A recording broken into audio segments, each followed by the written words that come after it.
Greetings and welcome to Reading Frederick Douglass Together Best Practices for Programming. I am your program officer, Dr. Latoya Bosworth. Let's get into it.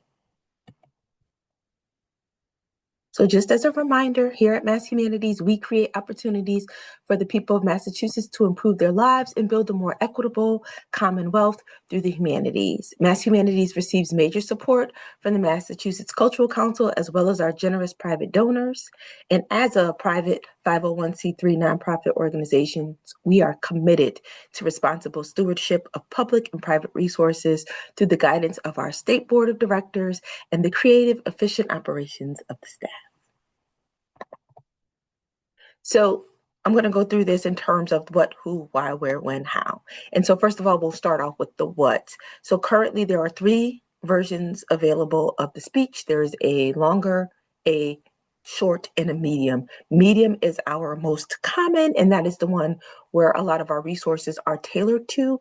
It is available in several languages, including Spanish, Haitian, and Creole in the medium version. So you want to make sure that you check out you can use the QR code, or you can visit our website for all the versions of those speech and deciding whatever it is that you'd like to do.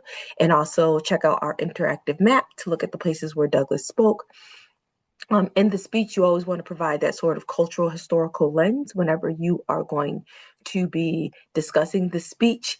And also, it's great to have a QR code available at your event, because in that way, people can access it. You can either print copies for people, but then people who want to read on their phones can read on their phones and follow along so that they can access the speech. This QR code is going to take you to that medium version.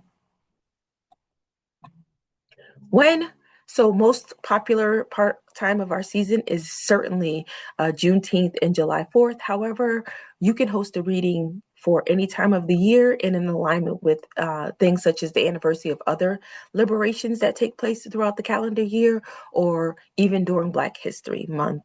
It is totally up to you, as long as the applications are received within the deadline.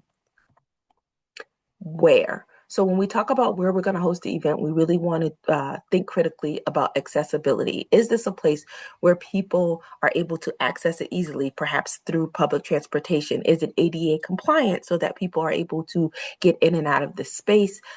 Think about things such as like bathroom or access to water, and just in case somebody needs one, or just access to public safety.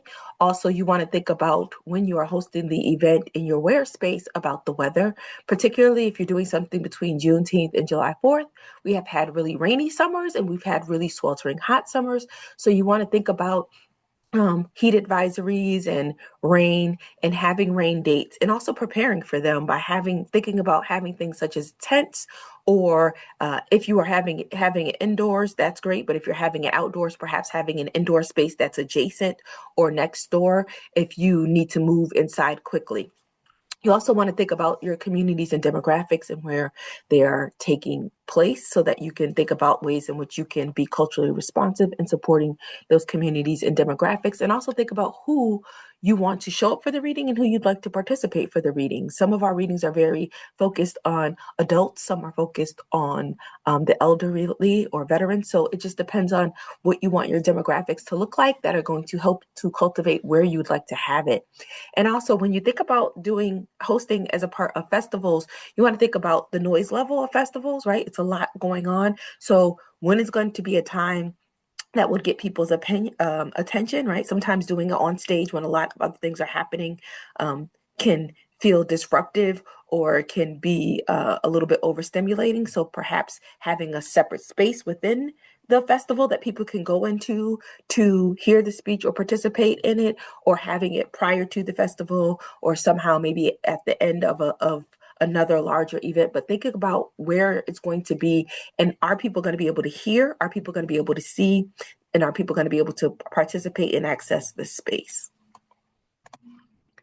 So who can host these readings? Anybody can host these readings, and your audience can be whomever you'd like it to be. We are seeing an increase in schools and youth groups at community organizations doing it, and we love to see the work that they're doing around teaching our students and young people about the speech and breaking it down into more uh, uh, accessible language. We've seen churches and other community and religious organizations do it. As I said before, we've seen veteran organizations do it. We've seen community reentry places do it, assisted living places. So these are people that you want to invite to be a part of it. You can have your event focus on them, but you can also invite these groups to be a part of it. And notice that there's a star next to legislators, because it's equally important that we invite legislators to our events. We want them to hear our concerns about what's happening in our communities and how we're addressing them and what our lived experiences are, but also at how state funding is being utilized to have these meaningful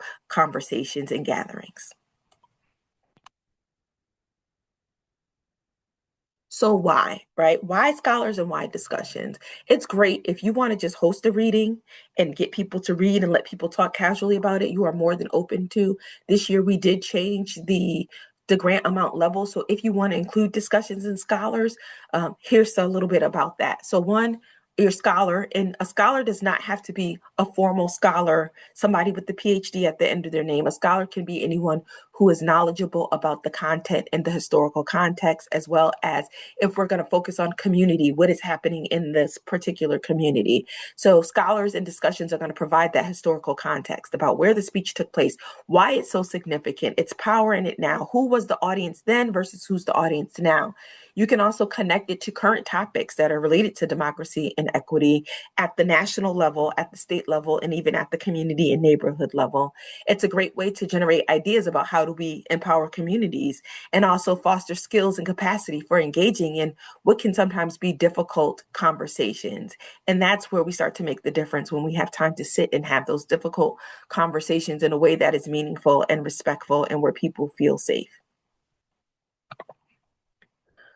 Just going to pause here for a moment so you can just take a peek at some of the readings from 2026. And you can see, again, that when we look at our where and who, we're looking at different spaces. We're looking at historical spaces, such as up in the left-hand corner, right? We're looking at parks outside where people do have tents. We're looking at learning centers where young people are, and community centers. We're looking at Juneteenth festival. So a variety of places in which you can host in a variety of formats where you can have people attend.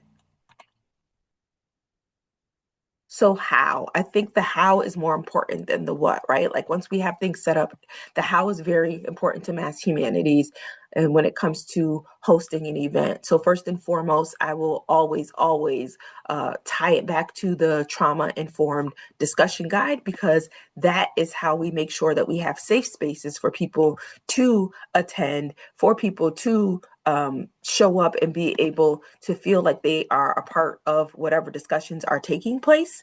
But also, if this is your first time hosting, or even if you are great at hosting, it's just a reminder about setting the tone, about how we start, about how we end, about what we pay attention to in the middle, and ways to adjust the discussion or the activities based on how the audience is responding and how the participants are responding.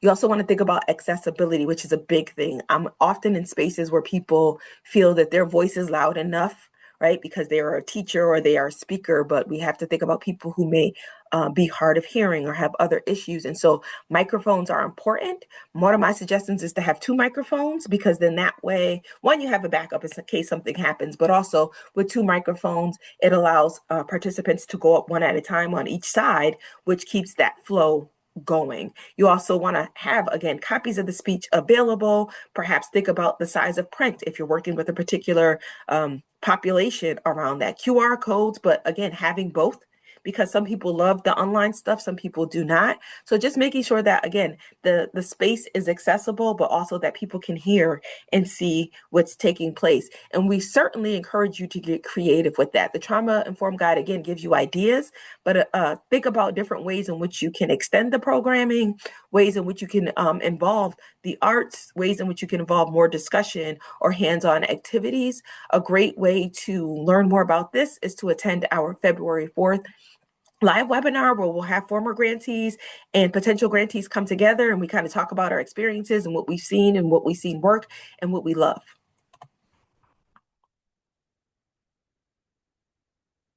And finally, if there's any questions or support about how to host a reading, I certainly encourage you to sign up for a 15-minute consultation, particularly if you are new to the programming. Sign up for the Calendly 15-minute consultation where we can ask questions and we can talk about ideas, and I can offer feedback on any potential ideas that you have, but also if there are any questions about how to host, when to host, where to host, I am available via email or at the number that you see here on this screen. Thank you.